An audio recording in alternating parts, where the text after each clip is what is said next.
Berjumpa lagi dengan saya, Muhammad Naufal Al-Akbar, dari kelas 2C D4 Manajemen Pemasaran. Di video kali ini, di Info Bisnis kita akan membahas mengenai strategi produk Starbucks.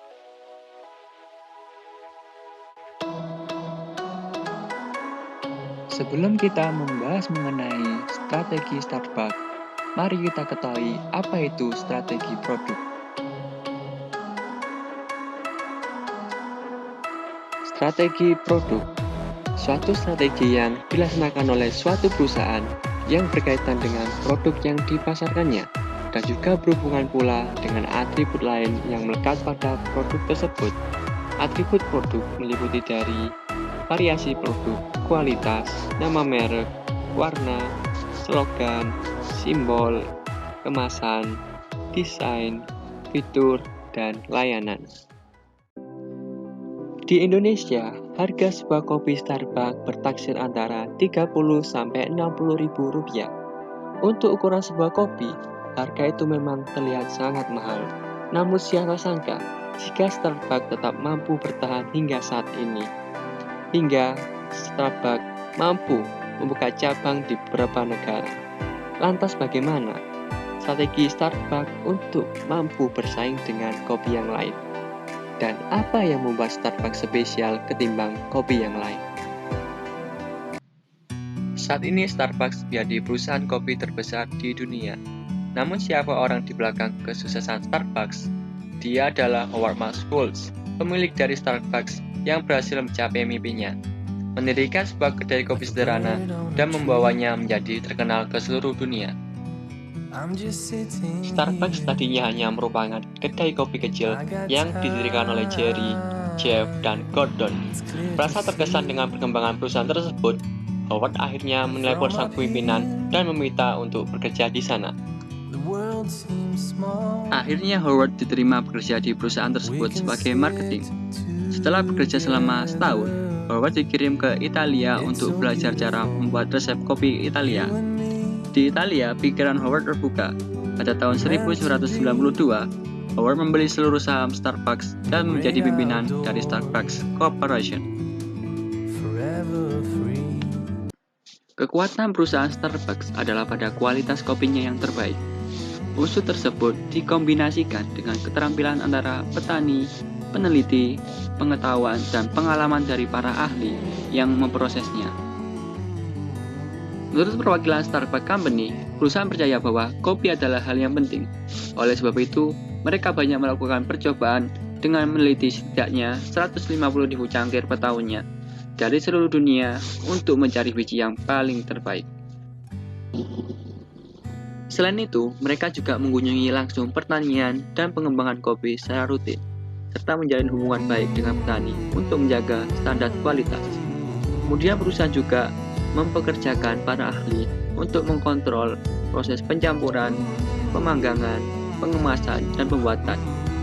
Tidak dipungkiri lagi bila Starbucks mematok harga premium untuk satu gelas kopi, karena setiap langkahnya benar-benar diperhatikan, terlebih memang berasal dari biji kopi pilihan.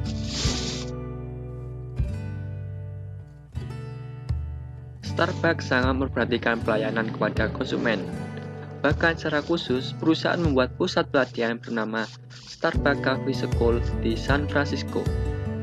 Di sana para staf bisa belajar tentang cara kopi, membuat persiapan minuman, mengetahui banyak hal soal kopi, hingga bagaimana melayani pelanggan dengan baik. Sebelum terjun langsung ke lapangan, calon pekerja juga dibekali pengetahuan tentang prosedur perusahaan, sistem informasi, dan bagaimana mengelola setiap kedai. Sehingga dalam pelayanan Starbucks dijamin oleh perusahaan. Starbucks sangat peduli dengan kenyamanan pelanggan mereka. Untuk itu, mereka membuat sebuah toko kopi secara mewah dengan standar kualitas tertentu. Dengan begitu, pelanggan selalu meninggalkan kesan baik ketika menutup pintu untuk keluar dari toko Starbucks.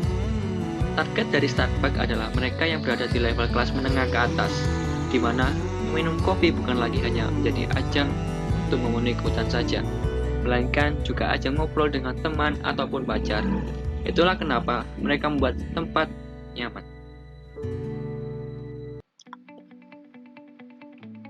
perlu kalian ketahui tentang strategi produk Starbucks. Starbucks mahal bukan dari kualitas kopinya, bukan dari rasa, ataupun isi dalam kopi itu sendiri. Ini pentingnya membangun brand, di mana kita menempatkan posisi kita di market atau kesan orang lain tentang market. Yang membuat Starbucks mahal itu karena brandnya. Ketika Anda mendengar kata Starbucks, yang pertama muncul tentang kemewahan, elegan, ataupun kenyamanan. Jadi Starbucks tidak perlu menjelaskan apa yang ada di dalam kopi, baik itu rasa ataupun jenis kopi itu sendiri.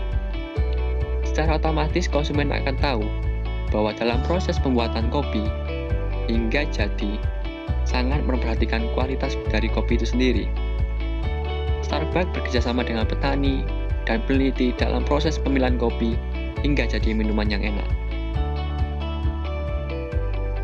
Contoh dari strategi Starbucks yaitu ketika Anda membeli kopi di Starbucks, lalu Anda memposting di sosial media Anda, maka saudara ataupun teman Anda akan mengira bahwa Anda membeli kopi yang mahal. Dan ada unsur di dalamnya, yaitu ada unsur kemewahan, elegan, dan kenyamanan. Itu yang membuat Starbucks hingga saat ini menjadi besar di dunia. Kemudian yang kedua, Starbucks selalu mengedepankan kenyamanan. Ketika Anda mengunjungi kedai Starbucks, memasuki pintu Starbucks, Anda akan disajikan dengan tampilan kedai kopi yang mewah dan nyaman. Kemudian setelah Anda pulang, akan meninggalkan kesan yang baik. Terima kasih telah menonton channel Muhammad Naufal Al-Akbar. Semoga di pembahasan mengenai strategi produk Starbucks bisa bermanfaat bagi kita semua. Jangan lupa like, komen, dan subscribe. Saya Muhammad Naufal Al-Akbar dari kelas 2C D4 Manajemen Pemasaran, pamit undur diri.